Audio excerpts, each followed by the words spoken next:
స్వచ్ఛతా he సేవ 2025 కార్యక్రమం అమలులో జిల్లాను అగ్రగామిగా నిలుపుదామని ఎంపీ దగ్గుబాటి పురంధేశ్వరి, జిల్లా కలెక్టర్ కీర్తి చేకూరి, ఎమ్మెల్యే ఆదిరెడ్డి శ్రీనివాస్, ఎమ్మెల్సీ సోము వీర్రాజు పిలుపునిచ్చారు. బుధవారం ఉదయం నగరపాలక సంస్థ కార్యాలయం నుంచి ఆజాద్ చౌక్ వరకు స్వచ్ఛతా హీ సేవను పురస్కరించుకుని భారీ ర్యాలీ నిర్వహించారు.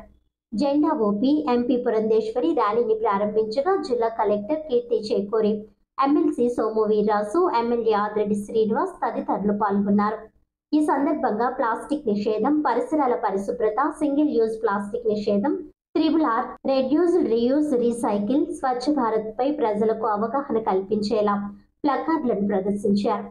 ఈ సందర్భంగా ఎంపీ దగ్గుబాటి పురంధేశ్వరి మాట్లాడుతూ, సెప్టెంబర్ 17 నుంచి దేశవ్యాప్తంగా 15 రోజుల పాటు నిర్వహించే కార్యక్రమాల్లో భాగంగా ఈ రోజు ఘనంగా ప్రారంభించడం జరిగిందని, అక్టోబర్ 2వ తేదీ గాంధీ జయంతితో ముగుస్తుందన్నారు. ప్రతి ఒక్కరూ తమ ఇల్లు, పరిసరాలను పరిశుభ్రంగా ఉంచుకోవడం అలవాటు చేసుకోవాలని అన్నారు. పట్టణ, గ్రామీణ ప్రాంతాల్లో స్వచ్ఛతా హీ సేవ కార్యక్రమాలను విస్తృతంగా చేపడతామని అన్నారు. పారిశుధ్య నిర్వహణకు ప్రజారోగ్య కార్మికులు ఉన్నప్పటికీ ప్రజల భాగస్వామ్యం ఉంటేనే మెరుగైన ఫలితాలు సాధ్యమవుతాయని పేర్కొన్నారు. జిల్లా కలెక్టర్ కీర్తి చేకూరి మాట్లాడుతూ, ప్రధానమంత్రి నరేంద్ర మోదీ పిలుపు మేరకు స్వచ్ఛతా హీ సేవ కార్యక్రమాన్ని నేటి నుంచి అక్టోబర్ 2 వరకు జిల్లా వ్యాప్తంగా నిర్వహిస్తున్నట్లు తెలిపారు. పరిసరాల పరిశుభ్రత, ఆరోగ్యంపై అవగాహన కల్పిస్తూ ఇటువంటి కార్యక్రమాల్లో ప్రతి ఒక్కరూ బాధ్యతగా పాల్గొనాలని కోరారు. అప్పుడే గాంధీజీ కలలు కన్నా స్వచ్ఛ భారత్ సాధ్యమవుతుందని వివరించారు. రాజమండ్రి సిటీ ఎమ్మెల్యే ఆదిరెడ్డి శ్రీనివాస్ మాట్లాడుతూ, స్వచ్ఛ రాజమహేంద్రవరం నిర్మాణం ప్రజల సహకారంతోనే సాధ్యమని చెప్పారు. భవిష్యత్ తరాలకు ఆరోగ్యకరమైన సమాజాన్ని అందించడమే మనందరిపై ఉన్న గురుతరమైన బాధ్యత అని పేర్కొన్నారు. ఈ కార్యక్రమంలో అదనపు commissioner P V Ramalingeshwar, deputy commissioner S Venkataramana, secretary Shailajavalli, MHO Vinutna, city planner Kotaiah, manager MD Abdul Malik, revenue officer CH Srinivasarao, ఇతర అధికారులు, పలువురు ప్రజా ప్రతినిధులు, సిబ్బంది తదితరులు పాల్గొన్నారు.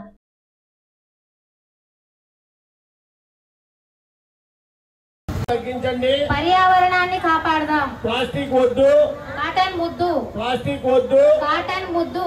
ప్లాస్టిక్ వద్దు, కాటన్ ముద్దు. ప్లాస్టిక్ వద్దు, కాటన్ ముద్దు. ప్లాస్టిక్ వద్దు, కాటన్. పర్యావరణాన్ని కాపాడదాం. ప్లాస్టిక్ నిషేధిద్దాం. పర్యావరణాన్ని కాపాడదాం. ప్లాస్టిక్ నిషేధిద్దాం. పర్యావరణాన్ని కాపాడదాం. ప్లాస్టిక్ వద్దు, కాటన్ ముద్దు. ప్లాస్టిక్ వద్దు, కాటన్ ముద్దు. ప్లాస్టిక్ వద్దు, కాటన్ ముద్దు. ప్లాస్టిక్ నిషేధిద్దాం. పర్యావరణాన్ని కాపాడదాం. ప్లాస్టిక్ నిషేధిద్దాం. పర్యావరణాన్ని కాపాడదాం. ప్లాస్టిక్ నిషేధిద్దాం. పర్యావరణాన్ని కాపాడదాం. ప్లాస్టిక్ వద్దు, కాటన్ ముద్దు. ప్లాస్టిక్ వద్దు, కాటన్ ముద్దు. ప్లాస్టిక్ వద్దు, కాటన్ ముద్దు. ప్లాస్టిక్ వద్దు, కాటన్ ముద్దు. ప్లాస్టిక్ వద్దు, కాటన్ ముద్దు. ప్లాస్టిక్ నిషేధిద్దాం. పర్యావరణాన్ని కాపాడదాం. ప్లాస్టిక్ నిషేధిద్దాం. పర్యావరణాన్ని కాపాడదాం.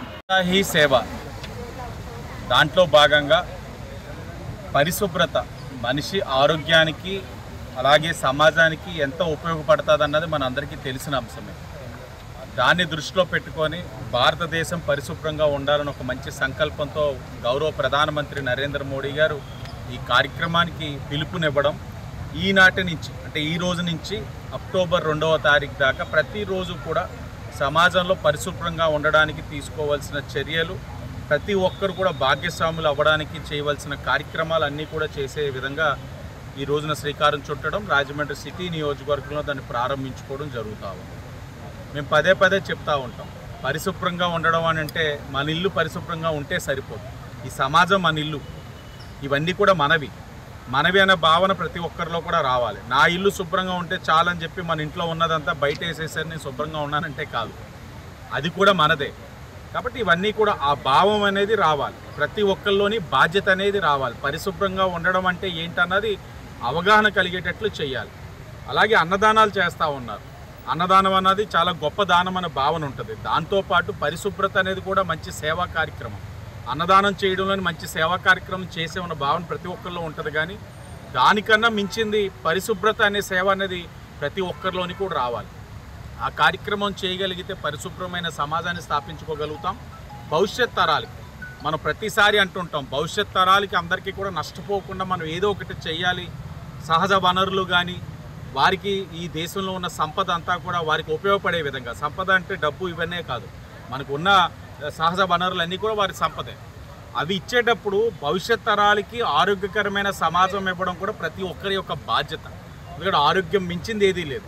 కాబట్టి ప్రతి ఒక్కరు కూడా ఈ కార్యక్రమంలో భాగస్వాములు కండి. ప్రతిరోజు కూడా ఇప్పుడే మా ఎంహెచ్ఓ గారు చెప్తున్నారు, ఒక్కొక్క రోజు ఒక్కొక్క వినూత్నమైన కార్యక్రమం తీసుకుంటున్నాం.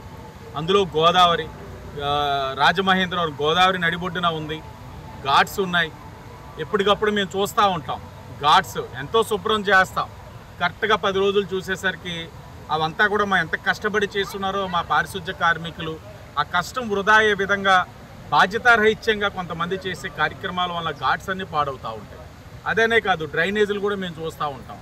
ఆ ప్లాస్టిక్ బాటిల్స్ కానీ ప్లాస్టిక్ వ్యర్థాలు కానీ అన్ని డ్రైనేజీలు వేయడం వల్ల నేను శుభ్రంగా ఉన్నాను, డ్రైనేజీలో పాడేశానని అనుకుంటున్నారు. కానీ ప్లాస్టిక్ వ్యర్థాలు అన్నది ఒక డస్ట్బిన్లో వేసి వాటిని ట్రీట్ చేసే కార్యక్రమం అంతా కార్పొరేషన్ తీసుకున్నప్పుడు ఆ డ్రైనేజీలో పాడేయడం వలన పారిశుధ్య కార్మికులు కానీ పారిశుధ్య వ్యవస్థ కానీ ఎంత శ్రమిస్తూ ఉందన్న విషయాన్ని కూడా ప్రజలు అవగాహన చేసుకోవాలి.